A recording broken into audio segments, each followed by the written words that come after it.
You're listening to continuing coverage of the Abby Zwerner civil trial from the Hidden Killers podcast and True Crime Today.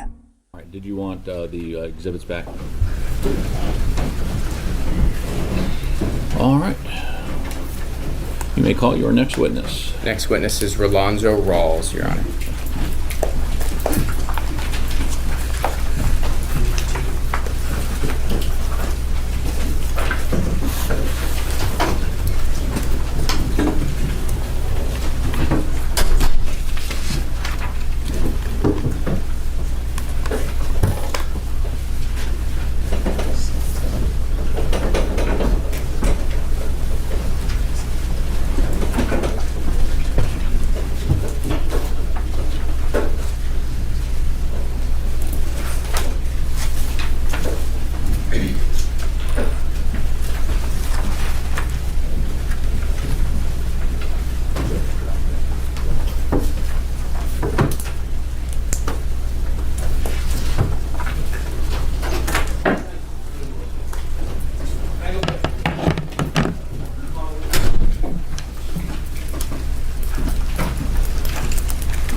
Begin. Stand in the middle and raise your right hand for me, sir. Thank you. Do you swear that the testimony you're about to give will be the truth, the whole truth, and nothing but the truth, so help you God? I do. Have a seat.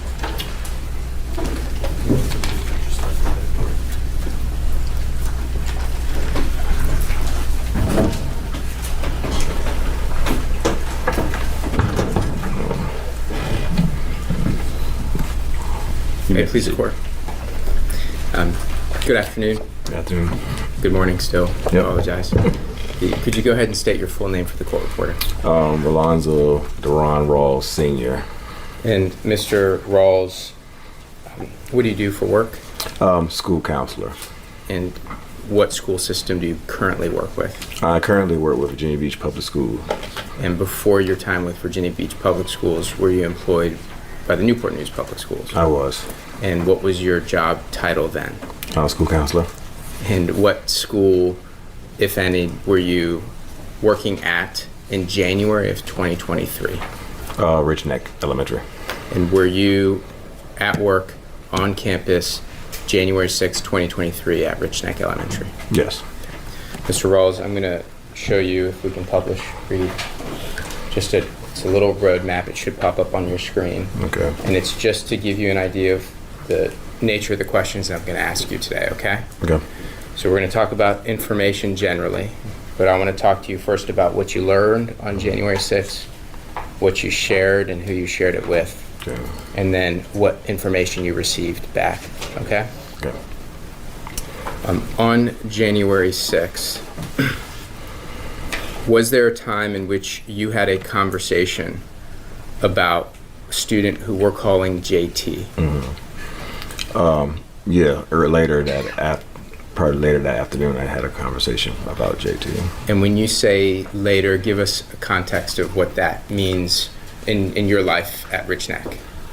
Probably late afternoon. Richneck was what's called a B or C school. I can't remember exactly how they determined it, but it was a later school, so normal time they didn't dismiss until around about late 3:45, almost 4 o'clock.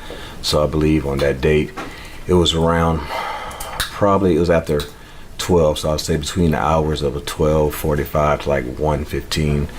Around that time is when I was informed about some information about JT. And who informed you of information about JT? Originally, it was kind of like indirect. I spoke to Miss West, who was the teacher, first grade teacher across the hall from Mrs. Zwerner. So she had brought to my attention that there was a student from her classroom that was transferred over to her classroom that was very upset about a situation that he was information was passed on to him that really was upsetting him, and she wanted me to speak to him, that particular student. I'm going to unpack that a little bit just Okay. to make sure we're tracking. And my understanding is that you used to call Miss Werner Mrs. E, is that Yeah. right? Yes. And it's totally okay Yep. to call her Miss C in the courtroom as well.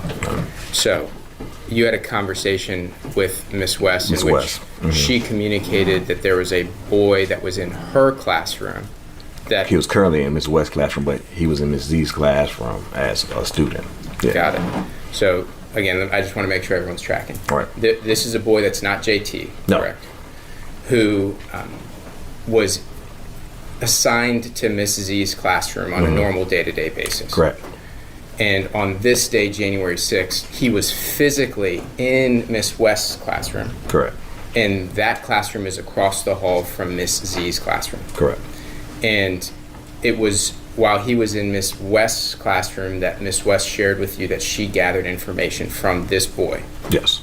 And just the first initial of the boy, just so we can track him. What's the first initial of his first name? R. And so this boy, R, did Miss West share with you what the boy R shared with her? Yes. And what was that? Basically, she said he was upset because JT during recess time had mentioned to him something to the fact that he had some type of ammunition or bullets, I think the terminology was utilized, and he showed him or displayed it to him. And during that time, he also told R that if he had told anybody that he was going to harm him in some type of way. I think the word was to shoot. And again, I just want to unpack so we're tracking the people correctly. It was conveyed to you that JT had informed R that he had bullets and that if R said anything about it, JT would shoot him. Yes. Did you interpret that as a threat? At the time when I spoke to R, I did not, because he was not very coherent about what he was trying to display. And personally, I just didn't think, because I spent a lot of time with JT. I had been part of his, treatment plan for like a year and a half. So we're not going to get too. Yeah, but make a long story short, no, I did not answer the question. Okay, but you did. It raised concerns enough to you to have a conversation with Dr. Parker. Yes. And those concerns were specific about the report that you had just received about something with bullets and shooting. Yeah, because normal time we have that, you try to investigate, so we wanted to look into it, yes. And so from that information, did you then, so that's sort of what we learned, right? So we have bullets plus a shoot. And did you take that information and share it with anybody? Well, I can't recall if I shared it per se, besides the teachers who already shared it with me. But we did want to look into if he had some type of ammunition or things to figure out where that might be at. So we asked about the backpack and where he might store that particular items at. And you're using the term we, Yeah. So I just want to make sure we're tracking who the we stands for there. Well, we at the time would probably be Miss West and Miss Z. Okay. And so this is a conversation amongst you three. And then did you then take that conversation and go talk to Dr. Parker? Yeah, I asked because they said that they had already, I was informed they had already checked his backpack. The backpack was in possession of the administration at that time. So I said, well, even if they checked his backpack and nothing was in there, had they checked his person? And they said nobody had checked his person at that time. So my request was to go to speak to administration about checking his person. And was that your understanding of how things went at Richneck Elementary? To an extent, in my experiences. And so you go to administration. Who do you go to specifically in administration? Principal or assistant principal, whoever is in pretty much like my boss or in charge. And on that day, January 6th, who did you go speak with? I spoke to Dr. Parker. And when you went to speak with Dr. Parker, did you ask about searching the person? Well, we discussed about the backpack, and then I did ask, would it be okay if I checked this person? Yes. And what did Dr. Parker say back to you? She basically said, because he was on a certain plan, that they had already checked the backpack, nothing was in there. So she said, well, his mother will be coming to get him soon, so we can hold off and wait, and maybe when mom comes to pick him up, we can check his person at that time. And did you interpret that conversation as giving you permission to go search JT? No, I took it as in she wanted me to hold off, and I didn't want to step over any boundaries, so I wasn't going to check him without permission. So, because we didn't have any security or anything at that time. And so, do you recall approximately what time that conversation ended between you and Dr. Parker? I don't recall the time. Do you recall at some point in time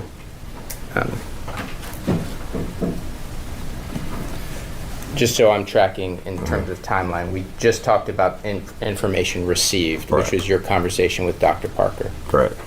And other than what we've just addressed in terms of information received, the statement she made to you about waiting for mom, was there any other information that she conveyed to you at that time? Not that I recall, no. What did you, Mr. Rawls, do as a result of that conversation? I just went back. I left out of the office, and I did go back to Mrs. Z's classroom. And I walked into the classroom, and I do remember Mrs. Z was in the back of her classroom at like what they call the moon table. And as the students were working, and I expressed to her, I said, well, I spoke to Mr. Dr. Parker. She said she didn't want me to check his person at this time. And I told her if she would need any more assistance, just to let me know. And that was pretty much it. And after that, I left and went back to my office.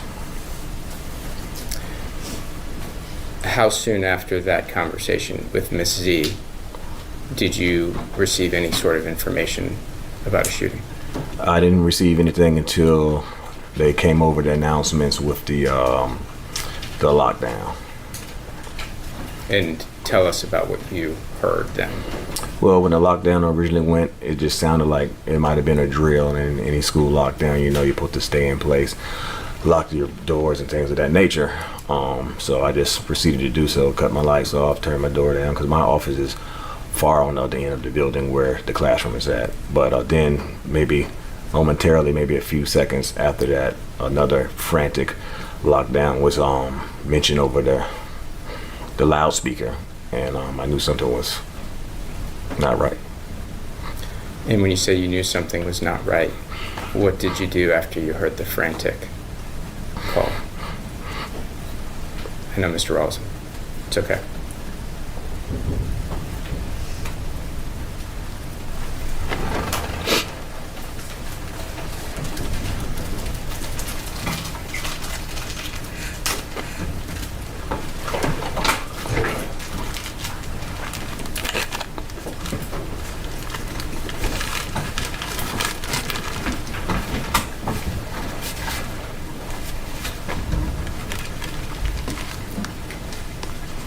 I got on the walkie-talkie and asked did anybody need assistance, and no one answered. So procedure is not to leave my area, but I left my area to go around the corner to see what was going on. As I proceeded to go around, passing the cafeteria area, down the main hall, and there's another main hall area where it heads down to the front office. There were janitors in the hallway, and I could see speckles of blood on the floor when we were cleaning it up. And I said, you know, what are you guys doing? You know, it's a lockdown. You know, I ain't supposed to be out there. And one of the janitors mentioned to me, they said, they got him. And I'm like, they got who? And they were like, the student in the classroom out here. So I proceeded past the janitors into Mrs. Z's classroom because the only door was open. And as I stepped in, Mrs. Miss Amy had JT over in the corner, and she had him like in like a hold, not like a restraint, but like just hold, like holding him by his arms. And I said, "What's going on?" And she said, he shot her. And I said, "He did what?" And she said, "Yeah." And I said, "Where's the weapon? Where's the gun?" And she had pointed across to the hall. So I walked through the classroom on the far end, and the weapon was on the floor. My initial reaction was because another janitor wasn't still inside the classroom at the time as well, and I didn't know would he try to break away from the reading specialist, Miss Amy. Can I ask you a quick follow-up? Yes. Was the police on scene yet? No. Okay. And so you saw the weapon on the floor in the classroom before the police arrived? Yes. And then from what you could tell in your observation, did the gun stay in that location until the police arrived? Yes, because like I was saying, I was going to move it because I wasn't sure was he going to try to get at it again. But I wasn't going to touch it without a glove or something, so I asked the janitor or so to get me a glove or something. And before that even occurred, that's when the officers did proceed into the classroom. Thank you, Mr. Rawls.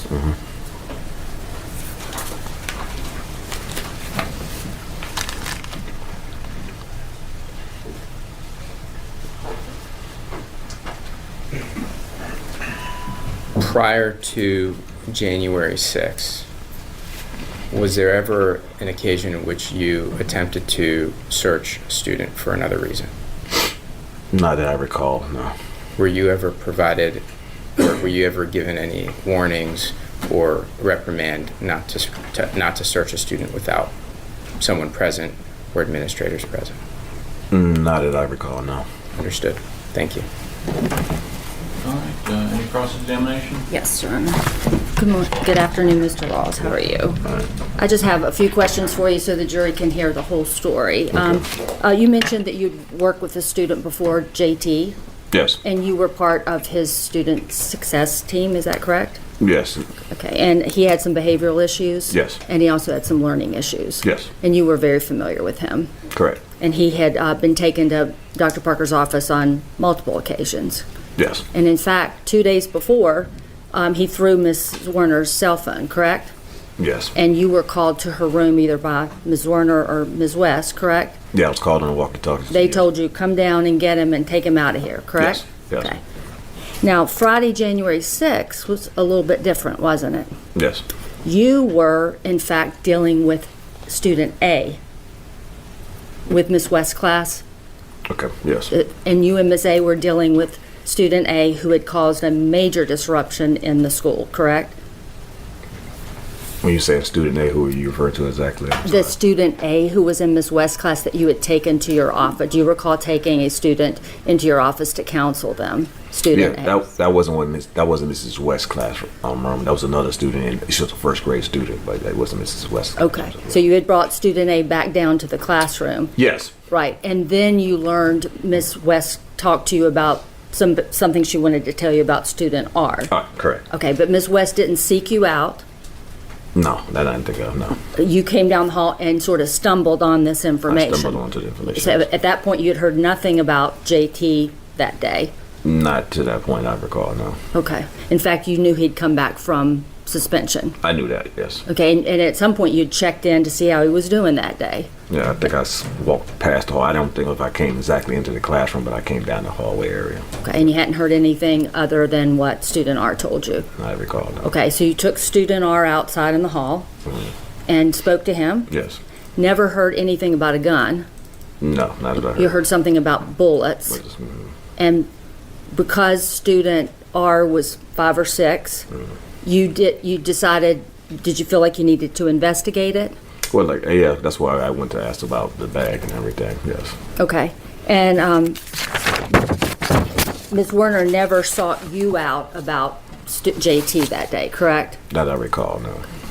And you didn't hear any walkie-talkie traffic about JT that day? If it wasn't direct towards me. No. Okay. And so you spoke with R outside of Ms. West's classroom.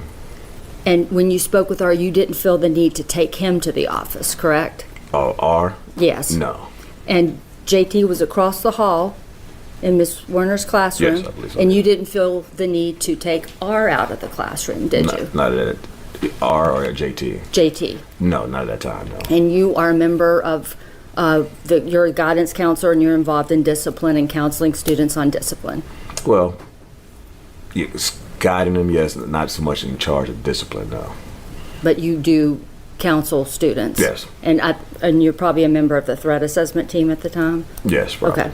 So at that time, you did not feel the need to remove JT from Ms. Werner's classroom? No. You didn't feel the need to clear the classroom? No. Didn't feel the need to call for a lockdown at the school? No. So what you did is you went and talked to Dr. Parker. Yes. And you and Dr. Parker had been talking about student A as well, correct? The one that I brought back from the classroom? Yes. I may have mentioned, but that was a situation that I knew was kind of under control after I brought that student back. Yes. Okay. So if Dr. Parker was involved in dealing with student A, you just don't have any knowledge of that? No, I don't know. Okay. So you go back and you talk to Dr. Parker and you tell her, you have some conversation. Yes. And that was over many years ago now. We're past 3 years ago? Yes. And do you recall the exact details of the conversation? I don't exact details. I just know that it had been brought to my attention about the backpack had been checked, and what it was said about the ammunition or bullets, and I was like, well, if he has nothing within his possession within the backpack, would it be okay to check his person? That was the conversation I do remember. Okay, and Dr. Parker didn't refuse the search of the person, did she? I don't know if you want to call it refusal. She just said we would hold it off. It was not that the fact that maybe she didn't want to check later, but I know it was at that time. No, she didn't want me to check. She didn't want to check at the time. She wanted to wait for his mother to get there. And you've stated that you understood why, because he's 6 and checking a person. Yeah, I didn't want to step over any boundaries in that situation, no. And you didn't feel the need to go around Dr. Parker, did you? No, I did not. You didn't feel the need to track down Principal Newton and say, Ms. Newton, we've got a situation here. Dr. Parker won't let me search that child. No. You didn't feel that at all? No. And in fact, you decided to go back to your office. Yeah, I went back to speak to Mrs. Zwerner first, then I went back to my office, yes. Okay. And then you were in your office, and at some point, you understood that there was a lockdown. Yes. And you came down the hall, Yes. and you saw the janitors. Yes. And they were mopping blood. Yes. And you understood did one of them say something to you? Yeah, they said they got him. And when they said they got him, did you say, oh, it's JT, it must be JT? No. Did you have any idea who they were talking about? I had no idea. And it wasn't until you went in the room Yes. that you knew that it was JT? Yes. And the law enforcement came? Eventually, yeah. And after that, you went back to your office? Yes. And you cried, didn't Yes. you? Because this was shocking to you. Yeah. And Mr. Rawls, at any time when you were dealing with this situation, up until the time you saw that child in Miss Kovac's room, did you ever think that JT was a threat to that school? In my personal opinion, in the time I spent with him, I wouldn't have thought he would have took it to that level, no. Did you think that you were comfortable leaving him in the classroom while you had the conversation with Dr. Parker and then going back to your office? It was an evolving, isn't it true that it wasn't a credible threat at that point? I didn't think it would have been, no. That's all the questions I have. Any regret? Yes, Your Honor. Mr. Rawls, you were asked about your feelings and how you didn't feel like you needed to ask or do certain things that day. Do you recall that? Right. You did have a bad feeling, though. I felt more regret after. Well, when you were interviewed by Miss Farish, do you recall that? She was with the Newport News public school system. Oh, yeah. I mean, I know he had a lot of concerns, and he had anger management issues, and maybe so because the interaction me and him had was different than he might have had with other people, and maybe that's why I didn't feel he was such a credible threat. But I can't determine if that's how, Right, and sometimes people's actions towards different people varies. All right. And this is a 6-year-old who 2 days prior took specific action against Mrs. Z. All right. And so you had a good understanding at that time that she might treat her differently that he treated you. Yeah, yeah.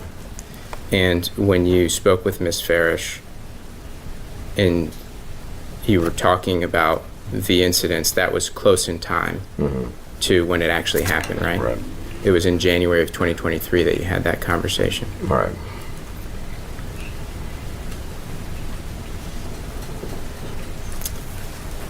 And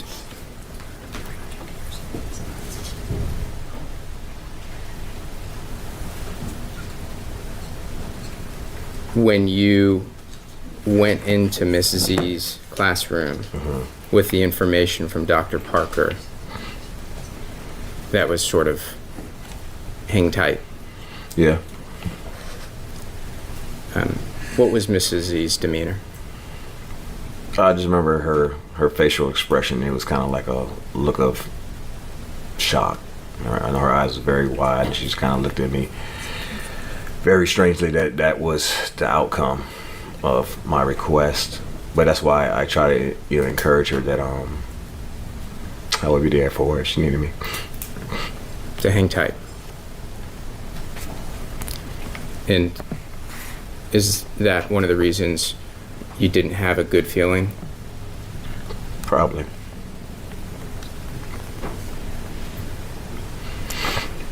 You were asked earlier about never having heard anything about a gun. Do you recall that question? I'll give you a moment.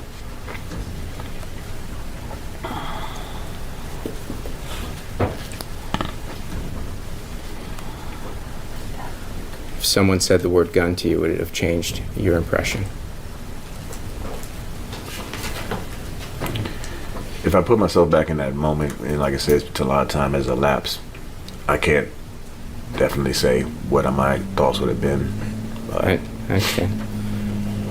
And when it was conveyed to you that it was bullets, and you had asked for permission to search his person, what was it that you, in your mind, were searching for? In my mind, I was probably searching to see if he might have had some type of item of, because sometimes we talk about elementary students, and I have been doing this job for a long period of time, and bullets could be like, somebody might think a bullet was like the end of a pencil eraser. I explained this before, or some different item that might have been the shiny. So it's just the fact that the reason why I asked to search his person, because I want to be more definite about if he had something on his person or not. And that includes search to see if he had a gun. Right. And the message that you learned of was that it was bullets, and if he says anything about it, he's going to shoot. Right. How do you shoot bullets? Sometimes you shoot with a gun. Those are all the questions I have. Any recross? Just a few. You were, Mr. Rawls, you were asked about the interview by Ms. Farish, is Right. that correct? Do you recall in the interview with Ms. Farish talking about feeling guilty for not preventing the shooting? Right. And did you recall saying that that's hindsight bias? Your Honor. Relevance. All right. What's the relevance? He asked about the interview with Ms. Farish. Yeah, you kind of opened the door on his feelings, so I'm going to overrule that. That's okay. And do you recall saying that's hindsight bias that you were feeling?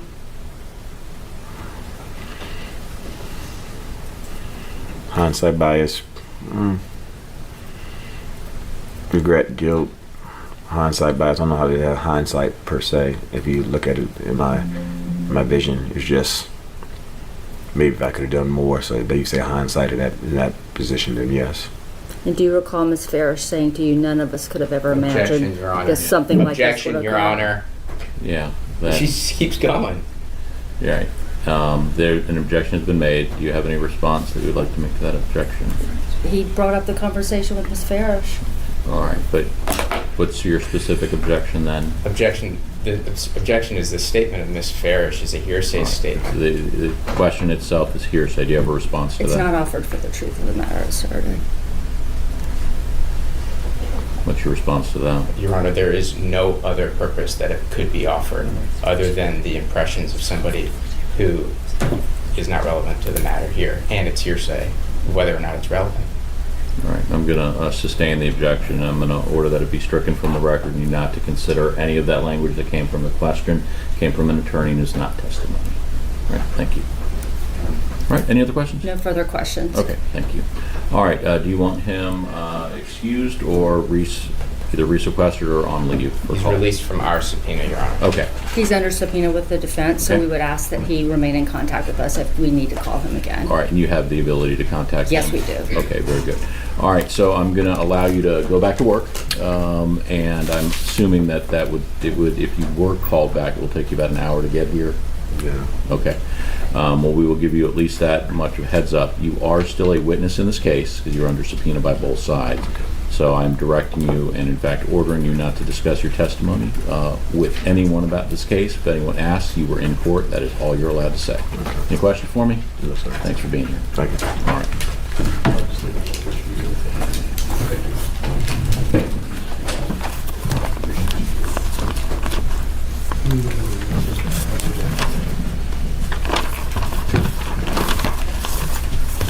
All right. Well timed, by the way. and We don't always take credit for that, but not that even was... not even using lawyer time. All right, so we are going to take our lunch break now. Good time, and we'll say an hour. That's our circuit's policy on that. So we're going to take our lunch break of an hour now. So we will try to resume court again at 1:15. All right, ladies and gentlemen. What was sort of abbreviated in conversation or just argument when Exhibit 108 was addressed with the court. All right, are you in agreement to doing that now? That's fine, Your Honor. Okay. And the issue here, Your Honor, is during the course and pendency of this litigation, a subpoena ducis tecum was issued to Newport News Public Schools specifically for the Richneck Elementary School handbook for school year 2022-2023. And when we issued that subpoena, it was responded to by a gentleman by the name of Robert White, the executive director at that time. And we'd like to submit these as court exhibits, Your Honor, just for the court's record. All right. So there's the So obviously, there's not exhibits that are going back with the jury. They are only purposes for this motion. correct, Judge. All right. And so what's being handed first is the subpoena that was issued.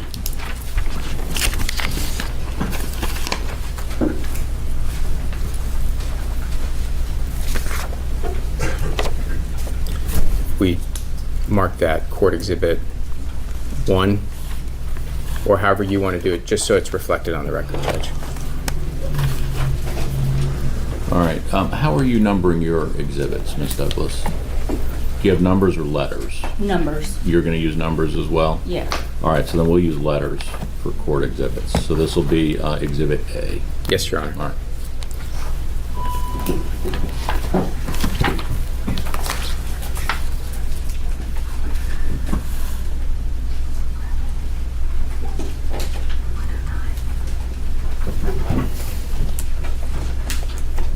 All right. Any objection to Exhibit A's admissibility? Just for purposes of the motion. Not for purposes of the motion, Okay. Your Honor. Can I swap you?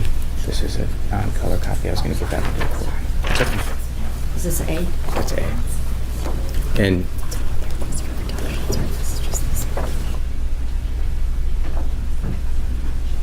Your Honor, if I may provide the letter response from Mr. White. All right. Only for purposes of the motion. Any objection to that? Just for purposes of the No, of the no motion. objection. All right. All right, that'll be B. And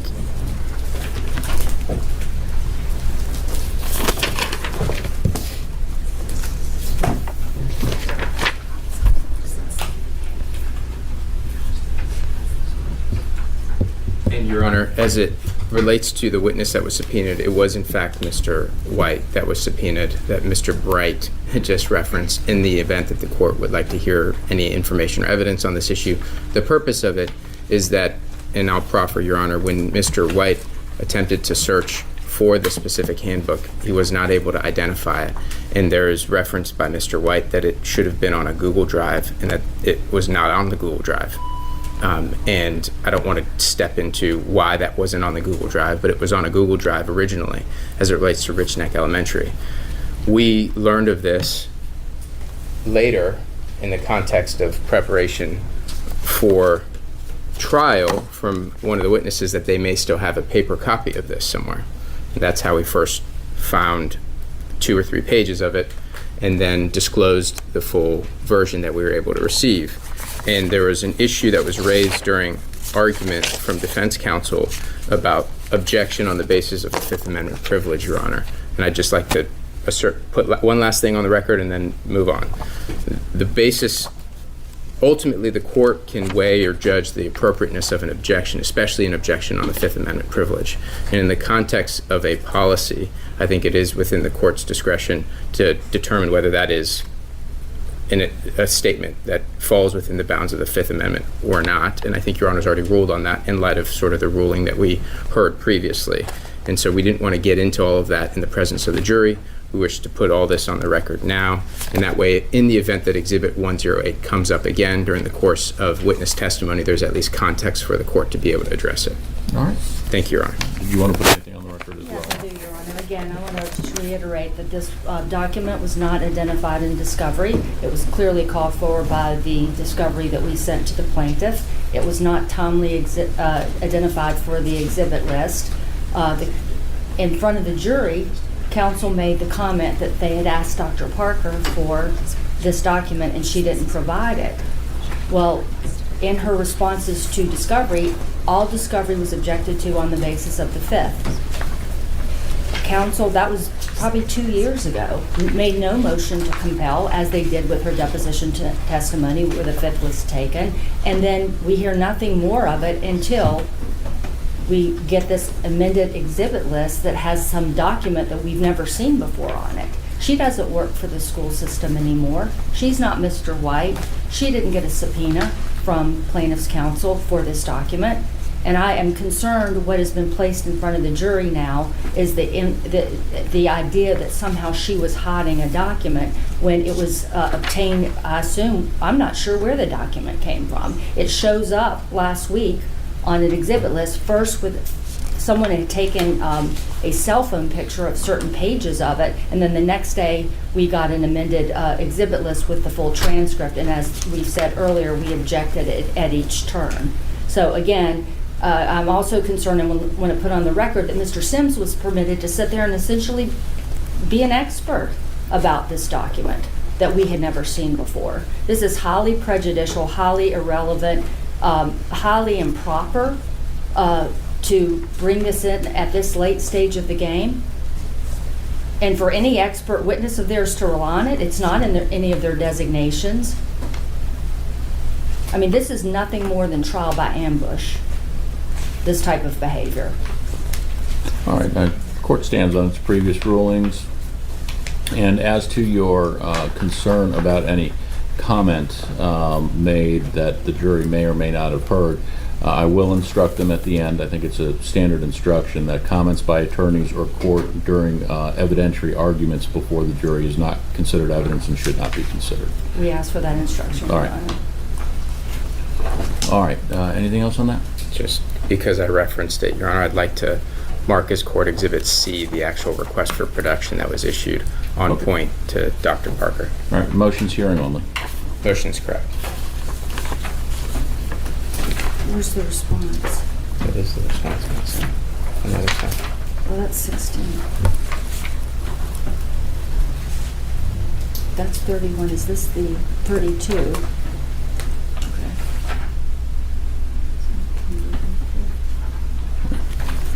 Okay. Any objection for motion purposes only? All right.